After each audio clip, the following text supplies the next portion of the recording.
Hey friends, once again this week the title of this video is not at all clickbait. It's 100% cast iron accurate. There is more than one allegedly highly respected, reputable store, both in the USA and the UK, selling fake Gibson guitars at over $12,000 a piece. Coming right up.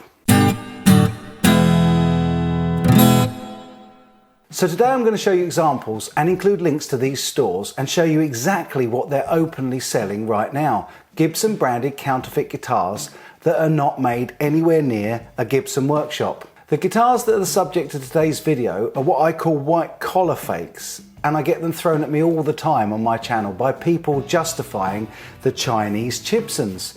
It's really not helpful in combating the counterfeits that these white collar fakes even exist. Is this a name and shame video? Well, no, not really, because the stores I'm about to show you all sell these guitars overtly and they don't seem concerned about it at all. And what's more, I've no examples of Gibson or their lawyers going after them either. To me, this is both spurious and totally incredible. And if I were a cynic, I may even say smacks of complicity.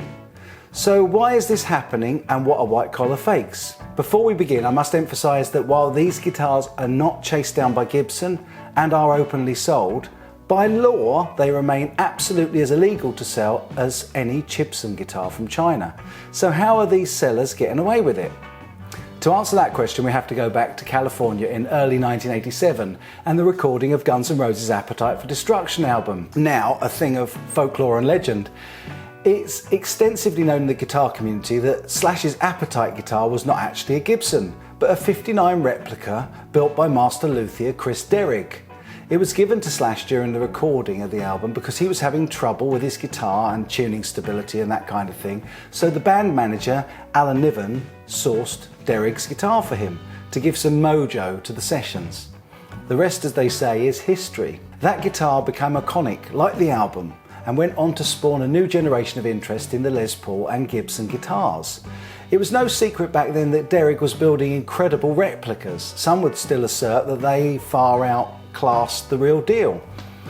I guess that when Gibson saw their sales rocket as a result, they were probably grateful rather than annoyed at the luthier. After all, he was clearly good for business. However, while this was far from the first high-end replica built infringing Gibson's trademarks, I would say that this was the highest profile. And it wouldn't surprise me if it inspired or maybe even initiated the Chinese Chibson fakes. So while incredibly talented and a master luthier, Chris Derrick was still, at some fundamental level, a forger, and so also an illegal seller of trademark infringing Gibson copies. It doesn't matter how great the guitars were in that particular respect. The guitar is gorgeous. It's a nice little Gibson Les Paul. It says Gibson on the top, but truly, it's not a Gibson. Right. There's no serial number on that guitar. That is not a Gibson. It's a replica, or a copy, or a fake. Well, let's call it a fake. I like that word because people go, "What kind of guitar you play?" I play a fake Les Paul. He started building them in Atlanta, and then he went out to LA, and he was restoring his Pontiac out back at Jim Foot's shop. And he would go in and grab 59 parts off of the wall, and of course Jim Foot would be standing there going, "Hey, somebody's got to pay for that." This one was built like a 1960 profile neck, so it's probably one of the only ones he built that way. And then he started building some really high-end replicas of the 59s. It could be asserted that Gibson themselves actually triggered the latest slew of Chibsons when in 2010 they also joined the counterfeit trade by adding the Slash AFD to their range. And more importantly, this was the point at which copyists and forgers were effectively given a green light to follow suit and make their counterfeits. Yeah, it's true, Gibson faked a counterfeit of their own brand trademark infringement. Hypocrisy, you say? Well, why not? Again, it was good for business, generating millions in sales for the company. So surely that's justifiable, right? Well, that's for you to tell me, folks. This is why I call them white collar fakes though. Just like white collar crime, I'm sure some will allege that nobody is a victim here. However, we all know that this is never the case, because insurance companies and banks might foot the bill originally, but that still means that premiums and charges will go up for us all in the long run. to help them cover their losses. Chris Derrick sadly passed away in the late 1980s of leukemia. He was a great loss to the guitar building fraternity. And I don't think I'm alone in finding it a little sad that he'll be most remembered for his association with the AFD fake guitar. I'm sure he'd rather be remembered as a master craftsman. Which brings me on to the subject of today's video and another sad loss of a master luthier, the UK's Terry Morgan, who again commissioned many top-drawer Les Paul replicas in his time working as a craftsman. Terry sadly lost his battle with cancer very recently, and it's his Les Pauls that we're going to feature today.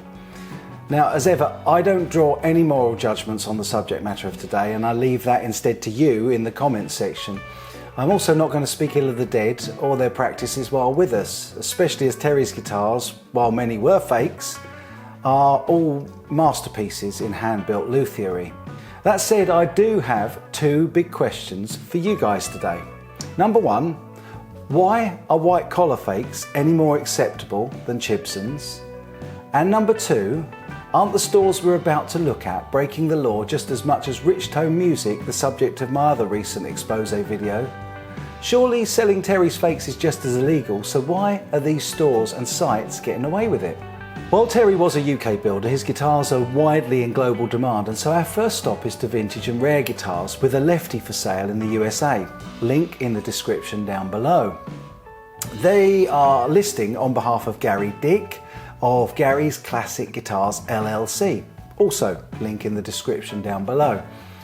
They're selling a rare lefty version of Terry Morgan's Les Paul 59 Fake, and look at the asking price, over €12,000, so a similar amount in dollars.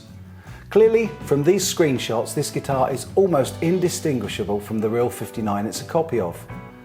Also, the reputable UK dealer ATB Guitars, who've hosted my buddies Dan and Nick from That Pedal Show, so must be respected, right? Are also selling a 2005 Terry Morgan Burst replica. Their listing even states, if you can't quite stretch to the $250k required to join the Burst Club, then this is seriously the closest you'll get. List price, £11,495, well over $12,000. Checking out all the many photos they have here showing the appointments, but also the trademark infringements on this instrument, it does indeed look very close to the 59 it's a copy of. Check out some of these photos and then tell me if you would know that this guitar was a fake. They also include a video of the guitar on their site, and listen to how blatant the presenter is about selling and promoting the attributes of this illegal counterfeit guitar. Hi, I'm David and I'm here at ATB Guitars with this, a 2006 Terry Morgan. I know it looks like a Les Paul Burst, but it's not. It's a Terry Morgan. So for those of you who don't know, Terry was the premier Gibson replica builder, possibly in the world, to be fair. Here's the closest thing you're going to get to a Burst or an earlier Gibson without actually paying, the top whack. They feel right, they look right. There's an incredible amount of attention to detail taken with these guitars. We've had quite a few through the door, and they've all been fantastic. They all sound great. And isn't that really the point? Many of these white collar fakes are considered to be way above and beyond the quality standard that even Gibson themselves can put out, allegedly even from their custom shop. However, does that make this right, or somehow legitimise the trade in fakes? Certainly in the eyes of the law, it doesn't make them any more legal to sell. However, the very fact that stores can sell them overtly without any apparent fear of retribution or legal action from Gibson suggests a degree of complicity, or at least the turning of a blind eye in my mind.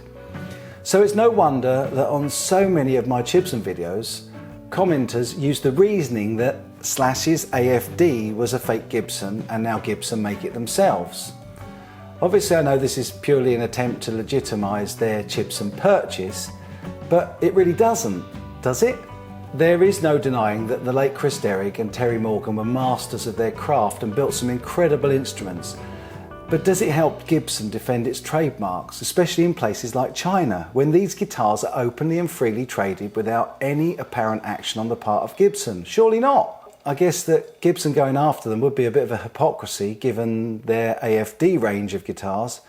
wouldn't it? So again, please put your comments in the description down below when I ask the questions. Number one, why are white collar fakes any more acceptable than Chibsons? And number two, the stores selling them are breaking the law just as much as selling Chibsons. So why are they, and why should they get away with it? They are questions I leave you with today, and I'm really keen to see the can of worms and the educated debate that this opens up. I'll enjoy reading and responding to your comments, so please keep them polite and fair. I wish you well, and may both Chris and Terry rest in peace. And until next time, stay safe, friends, and as always, take good care.